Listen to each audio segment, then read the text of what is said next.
get that tremolo effect on the Well, right hand? what beat me when you're first doing it is to have your bellows the right thing to get it. I used to practice for hours. What I mean to say, sometimes when I'd start, by the time I got the tremolo undone, the bellows would be closed up. So I used to have to just work it, you know, like...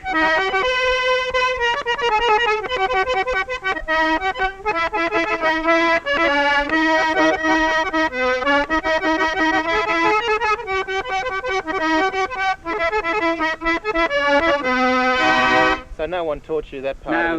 No, they can't, because the simple reason they can't teach it to you, Robbie, because they wouldn't know how far your bellows has got to be timed to get it. And what I mean to say, to get the things in. Now, like, here's one instance interesting now. Now, playing Home Sweet Home, just ordinary. Now, everybody knows Home Sweet Home. You listen.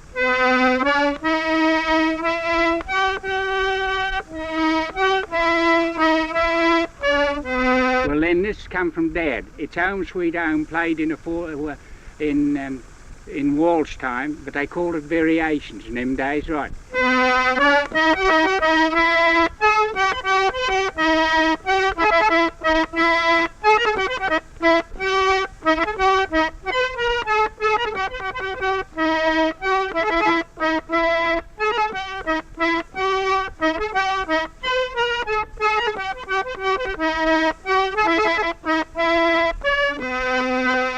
See?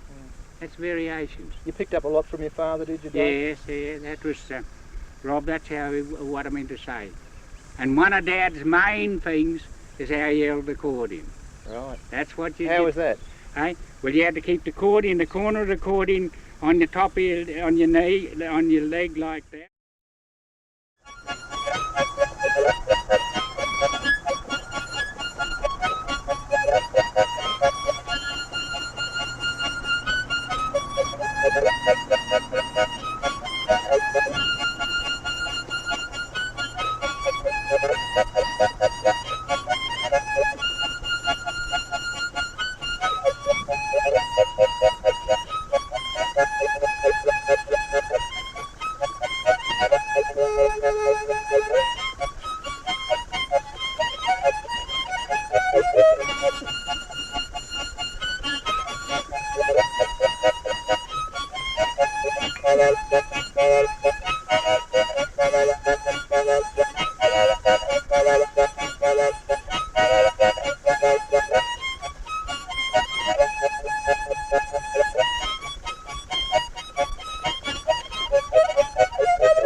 Much like some of Percy Spouse's music. He was the mouth organ champion of Australia in the 20s, wasn't he? In the early part, he was a mouth organ player of New South Wales. All right.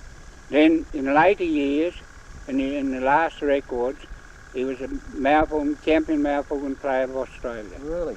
That's right, in his last records. And where did you pick up these tunes? Well, Mrs. Strickland had a little shop in Forbes near Mars, and I'd be only about 13 or 14 then, and we used to go down there and stand at the door and watch him play. He was also a ventriloquist. Oh, lovely. He could imitate anything that was going or anything at all like that, but that's what we used to do. He was a boot traveller then, and he used to come in there for his meals. He got his meal there, and that's how we used to see him. His mouth organ, I think he told them, was 16 guineas. Right. And it was a single reed, that's all every would play. And that's why he got the different... and you have a lot of his 78 records that you learned a lot of? Yeah, I've got a terrible lot of his 78 records. I think I've got nearly every record he ever had, which he used to get then for 2 and 6. And you played in a lot of mouth organ competitions yourself, didn't you? Yeah, when you used to go to Orange, and play over the air of a Sunday morning from 10 o'clock on, We used to go down, that was in, I can remember real well then, that was in 44. We used to go down to the little prefect we had, and Beryl, my sister, used to play the piano. And the people in charge then was Beryl Edwards. Yeah, this is playing the mouth organ, was it? Yeah, that's when we used to go down to the old, what's name. And then quite a few mouth organ players. Yes, there was 25 in that. They came from everywhere. It went on for 2 days and 2 nights. Gee whiz. That's right. And I tell you, the judge then, it cost £25 to bring the adjudicator from Sydney. Right. And Bill Keith was a member of Parliament. He was the adjudicator. He was the, like he was there, but the adjudicator was the judge. And the, anyhow, what then, the woman, I lost 5 points for sitting down. There was no, he wasn't allowed to use any application or anything like that. Right. I lost those 5 points for sitting down. And did you use the tin can then? No, no, that's, yeah. So anyhow, a woman came next to me. It was the next highest, and she's still, I don't know whether she's still alive today. Her name was Mrs. Showell. She lives at Orange. Oh, right. Yeah. But, and what about the tin can? Do you use that for effect? Did Dad teach you that? Yeah, in the old days, they always had the old tin pine pot, you understand? But you can't get the tin pine pot today, and that's why, that's a Milo tin or something, cut off, what would be about 3 parts, isn't it? Oh, right. Yeah. And that gives that bell tone. The cup gives a deeper one. Right. You understand? But that rings, and it's just like you putting your foot on the expression pedal on a piano, and it all brings that, you know. Right. Well, that's the same. It makes those chords ring together. Could you play us that song that you won the competition with in 1932? Yeah. What's the name of it again?